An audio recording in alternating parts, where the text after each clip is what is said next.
Welcome to the Writer Reads Chronicles of a Dark God, Book 2, Dark Gods Rise, Chapter 6, of Gods and Goddesses. Enshul stood trembling in her garden. She had retreated as soon as the king had alerted his master they were not alone. It had been enough time for her to escape the Old One's reach, but not soon enough to avoid discovery. She listened as his presence found her observation point. Ah, sweet Enshul, he'd begun, and she'd listened with anger and horrified disbelief at his promises and threat. She was trembling with rage and outrage by the time he'd finished, and could not deny the fear that nibbled at her heart. He was not far from being able to carry out his promise, and while part of her doubted he had the power to do as he promised, another part of her did not. Steeling herself to take one last look at the king, she strode back to the tall, narrow plinth of nightstone that stood just beyond the border of night-petalled roses beyond which she'd retreated. She'd seen and heard all that had transpired in the king's courtyard, and watched as the king turned from the now empty pool and began issuing orders. "This cannot be," she breathed as he ordered Staravan's temple sacked. "My father will hear of this." "Your father will be most relieved to know that," said a deep, wind-touched voice behind her. Enshul started, pivoting to see who dared disturb her. When she did, she froze. "A messenger?" The creature looked back at her, lion-bodied, with a face of mixed human and feline features. It eyed her with a golden gaze. Its huge paws were planted firmly in her realm, but she got a sense it was both standing before her and standing somewhere else. "What brings you here?" she asked it, and it gave her a drop-jawed smile. To Enshul it looked more like the messenger was baring its fangs, and she caught herself wondering what she'd done to displease it and what it would demand by way of apology. "The Pantheon's ruler wishes me to convey his displeasure at your absence from the Wildejun meet. He also bids you come at once, rather than cause your priest any further suffering." "My ex-priest," Enshul snarled, "at my father's request." "The politics of young gods is not mine to comment on," the messenger replied, and Enshul drew a sharp breath. The messengers were older than the gods, and the current pantheon's deities suspected it was because they had served the ones who had preceded them, the gods of elements and principles who'd been raised by their ancestors. And that makes them untouchable, she thought, for the messenger had not chosen to rise and take their master's place, but to serve the newly raised gods who followed, or so the stories went. As such, they were sacrosanct, even to the demons.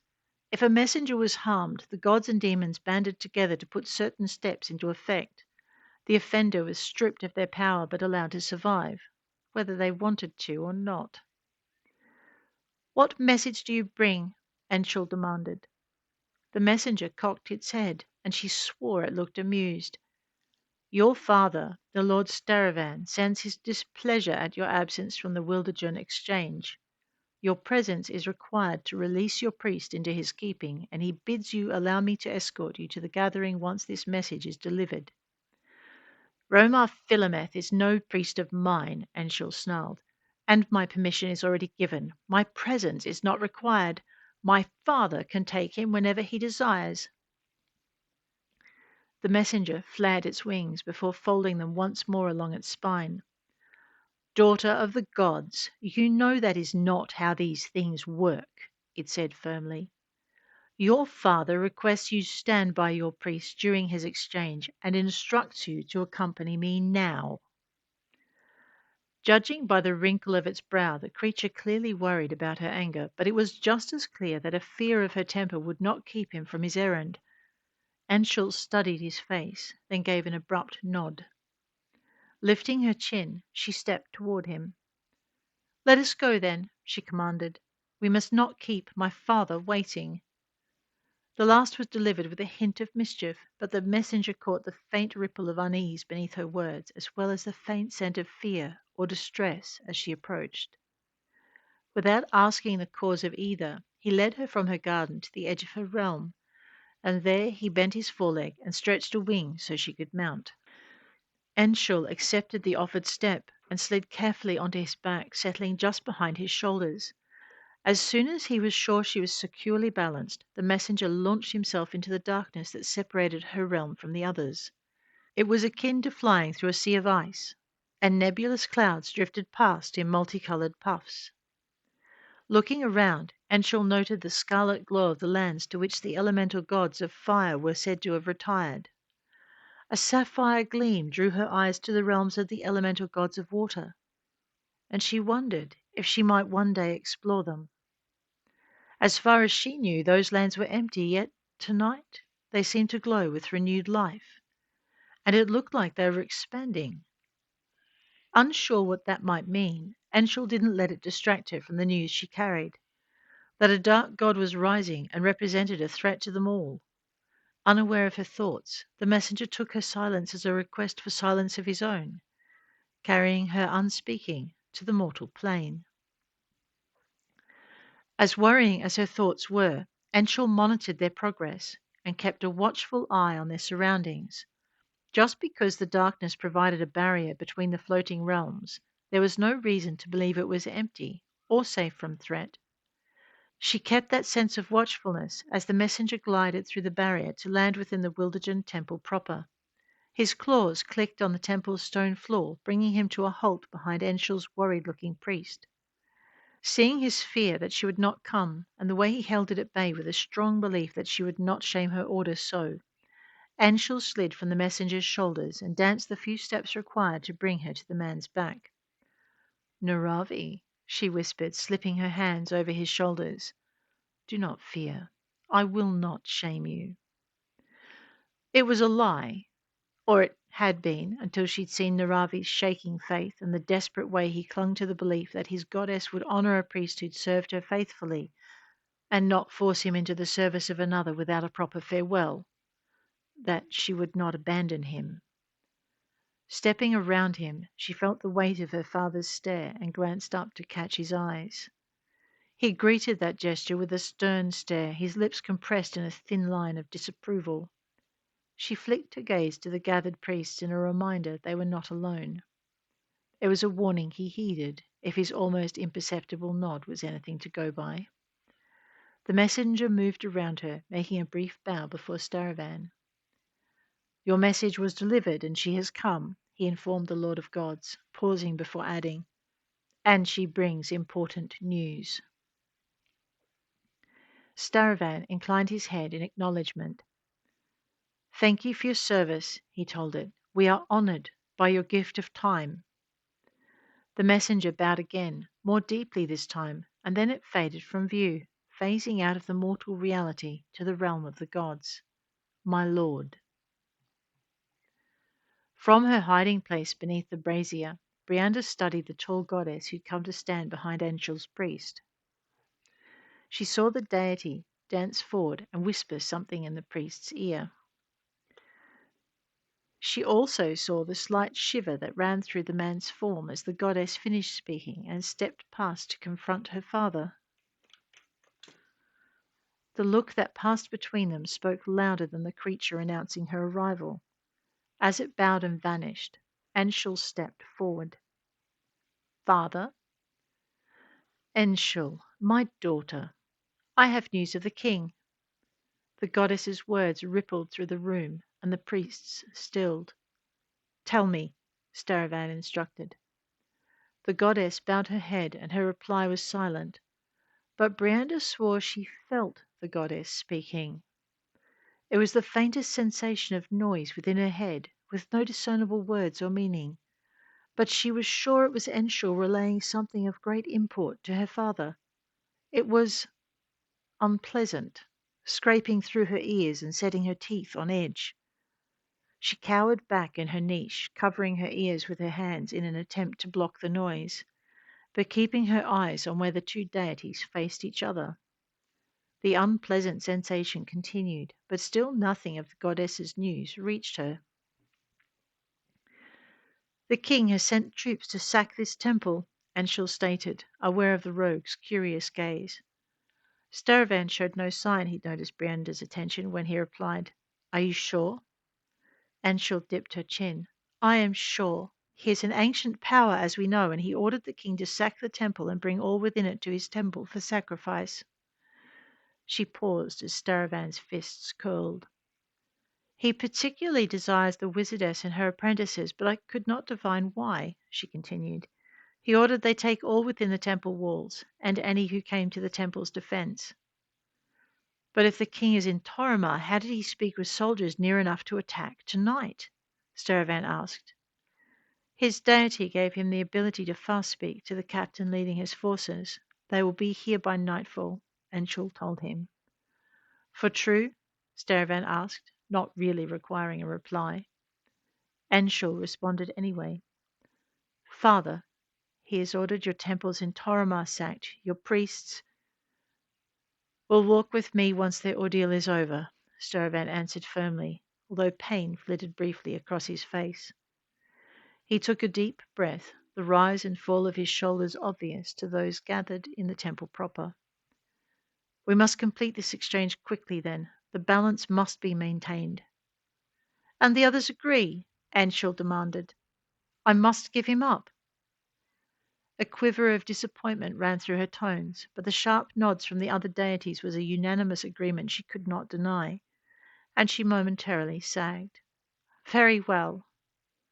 Was there any other news? Staravan asked, his eyes saying he'd registered her loss but could do nothing to ease it. Yes. Enshul's face hardened with anger as she remembered the Old One's final orders to the king, and she tried to stop the memory before it reached to the point where he'd addressed her directly. Raising her eyes to meet her father's gaze, she said, He ordered the wizardess's remaining apprentice brought to the temple for sacrifice. Her voice faltered, but Staravan reached out and lightly laid his palm against her cheek. It was a fleeting gesture, but it was enough to enable her to continue. He ordered the sacrifice of all the priests from Toromar's temples. Tonight, he ordered the temples be razed and sacked. She stopped, interrupted by the memory of what came after, when the ancient deity had noticed her. Swallowing hard, she continued, He threatened me, father.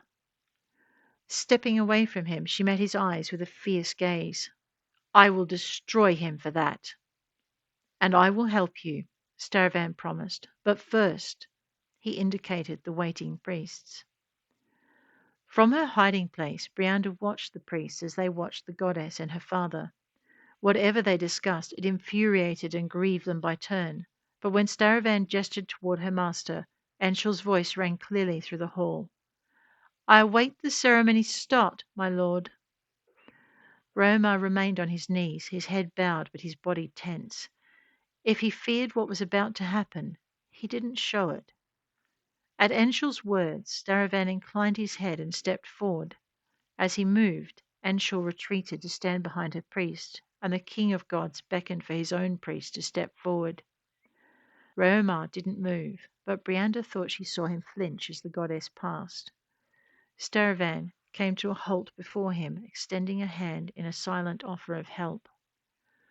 Rise, Roma Philemeth, he instructed. Stand before the gods who demand your presence and your removal from the service of the one you have ever faithfully served.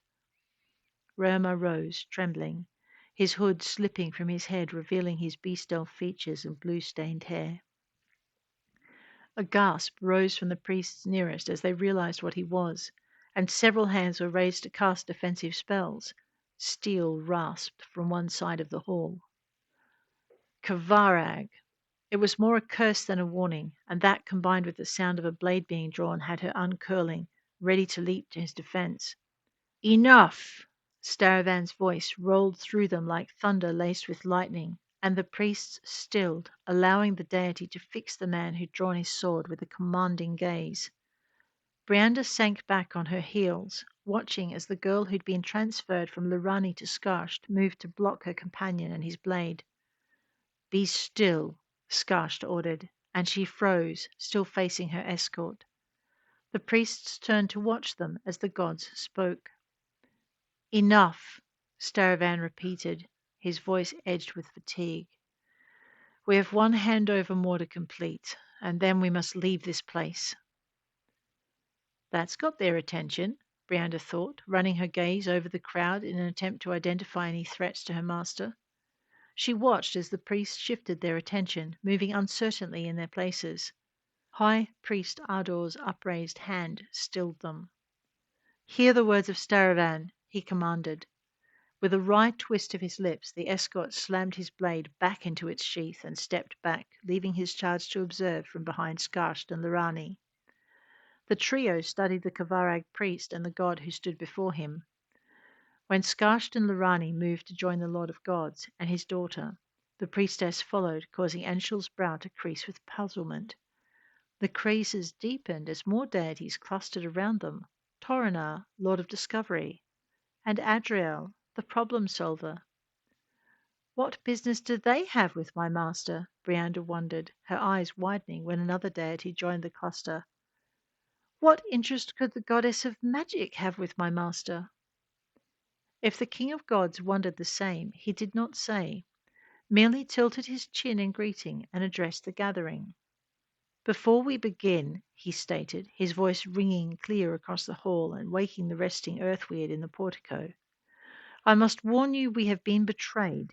The king has told his soldiers this temple harbours rebels and traitors and sent them to take all in this temple and all who come to their aid.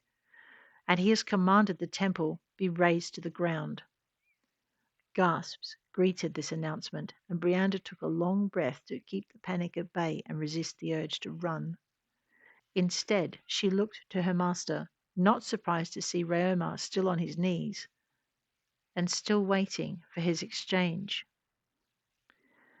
Staravan waited until the sounds of shock had died before continuing. As soon as this exchange has taken place, I command you to flee.